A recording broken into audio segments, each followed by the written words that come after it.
I watered it in fear. So that's interesting to me. That's quite a powerful, that's an image-based line. But it's also, we could consider to be a metaphor. Is he actually watering?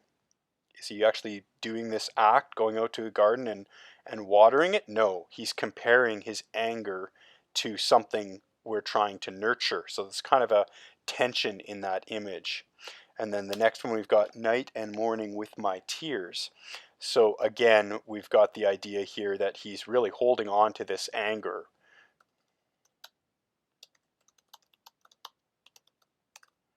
And that's kind of unhealthy, right? When we do this, if we kind of really stay focused on something.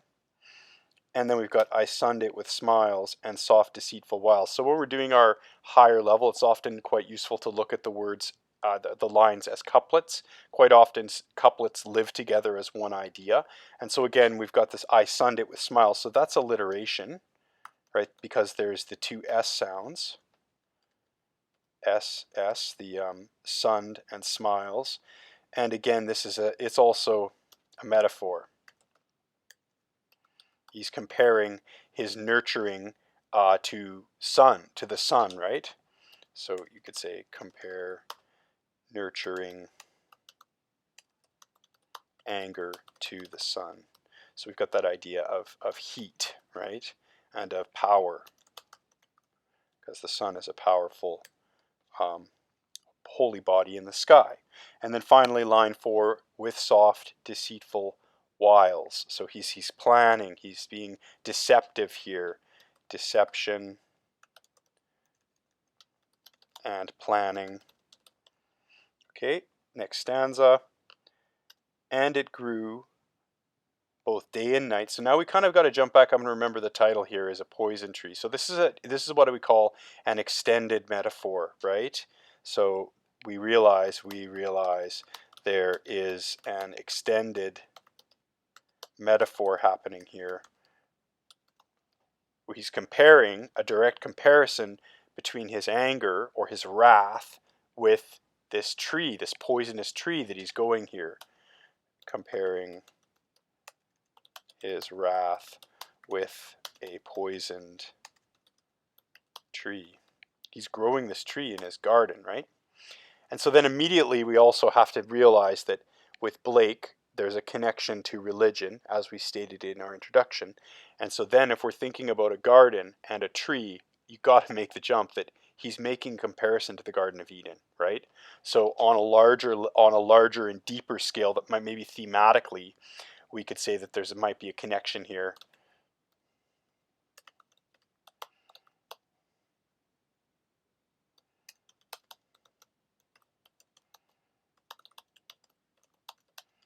And that whole story of Adam and Eve and the apple of sin. And that comes in very quickly here in line 2, where it says, till it bore an apple bright. Okay, so now we've got the idea of this apple of original sin. So the apple is metaphoric for the apple of original sin. Good. So now we're moving on to line 11. And notice that I put the line markers 5, 10, and 15, and they just help us to be easier to identify which line we're looking at without having to count over and over again. So the poem didn't have that originally. I added that for my analysis purposes. Okay, and my foe beheld it shine, and he knew that it was mine. So then there's this idea, this feeling of jealousy, right? So when we cultivate negative feelings,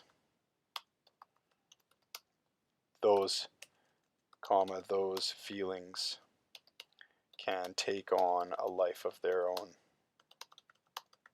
Excellent. And the final line, we don't really see any of our advanced or even the wordplay elements. Good. So again, we've got the theme of competition going on here.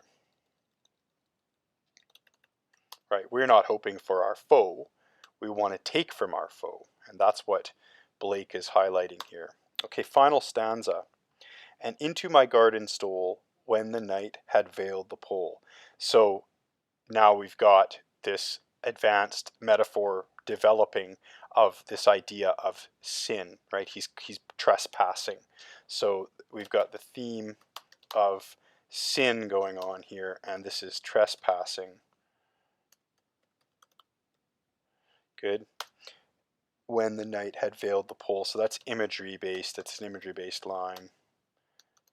Darkness and night. So there's some risk, there's some danger here. But you got this idea of this enemy lurking in your backyard at night. Okay, but it was a trap, and this is the reveal, right? This is the big reveal, is that the whole thing was a trap. In the morning, glad I see my foe outstretched beneath the tree. So this is an interesting kind of twist on the idea of the apple of original sin, because in the story of the Bible, the sin gives knowledge, right? But then that knowledge causes Adam and Eve to be cast out of the Garden of Eden. So there's this idea of risk reward there. There's this idea of temptation that's more of a moral temptation, right? But here we've got Blake taking that a step farther, where you've got this different type of a beast altogether, where you have this jealousy because your enemy's got this beautiful looking tree with this perfect looking apple on it. So you think, I'm going to take that guy's apple, and then you eat it and it kills you. So it's quite an interesting development here. So this apple of sin is not a moral test, but a trap.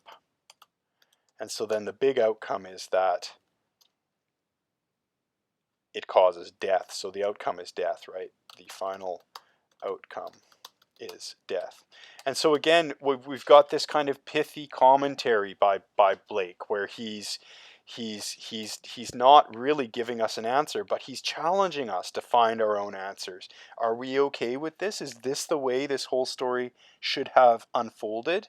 So I would say that there is a pithy commentary about the jealousies and and greedy nature of humanity. We steal. So this is him saying this. I'm not saying this. I'm just interpreting the poem. We steal what we want without thinking of the consequences. So isn't it interesting here that there's a bit of a turn, that the consequence is when you steal, even though it's your enemy you're stealing from, there's an immediate karma here where you receive death as the penalty for your poor actions, right? So, however, in this case, karma comes around immediately to bite the poor choices, the bad choices, or to maybe not to bite. Bite's a nice term because he does bite the apple, right? To bite the offending enemy in the I don't know, in the soul, I guess we could say, right? Because it ends up costing him everything, and he dies. So there we go. So this is kind of how we build our analysis, and you can see that I was doing it on a number of layers there. I started structurally, then we move into talking about some of these wordplay elements or devices, and then finally it kind of bleeds into that thematic discussion, right?